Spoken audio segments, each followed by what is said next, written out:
ሼክ ሙሐመድ ኢብኑ አብዱል ወሃብ ደጋግመው ስለ ተውሂድ ሲያስተምሩ በጣም ደስቶባቸው ኖሮ ተማሪዎች እስኪ ስለ ፊቅህም ስለ ሲራም ስለ ተፍሲር የተለያዩ ርዕሶች ብታስተምረን ደግሞ አሏቸው።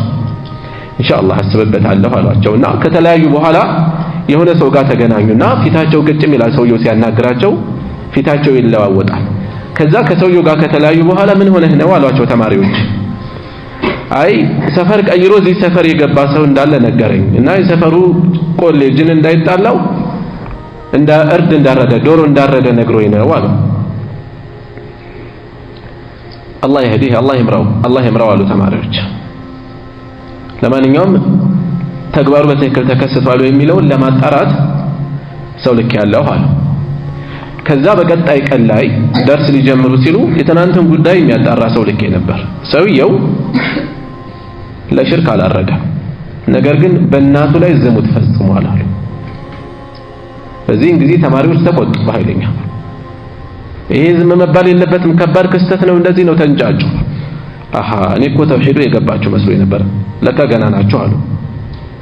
ያንኛውን ስነግራችሁ ለሽርክ ለባዕድ አምልኮ ለጅን አረደ ስላችሁ አላህ ይህዲህ አላህ ይምራው ብላችሁ ቀለል አድርጋችሁ ነው የገለጻችሁት።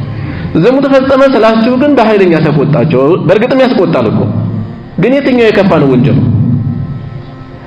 ይሄ በሐቂቃ ዝም ብሎ እንደ ጠቅላላ ዕውቀት ቢነገር ብዙዎቻችን ልንለው እንችላለን ሽርክ የከፋ ነው።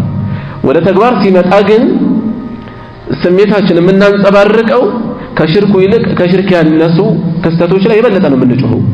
የመስጂዳችን ኢማም አላህ ያድርገውና ሽርክ ቢፈጽም እንከተለው አንከተለው እንከራከራለን። ሌላ ጸያፍ ነውረኛ ተግባር ፈጸመ ቢባል እንዴት ነው ይሄ ኢማም የሚሆነው ነው የሚባለው። ወይ ደግሞ ህዝብ በተሰበሰበበት ሲዘፍን አየነው እንደዚህ ፈጸመ ጸያፍ ነገር አረገ ቢባል እንዴት ነው እሱ ኢማም የሚሆነው? ምናልባት ኺላፍም ላይኖር ይችላል። በአንድ ድምፅ ሁሉም እናስገልለው ነው የሚለው። ይሄ ሽርክን ከግዝፈቱ አንፃር ከአደጋው አንፃር ውስጣችን የሰረጸው ነገር ገና ጤነኝነት እንደሚቀረው የሚያሳየን ነው። በደንብ መፈተሽ የሚፈልግ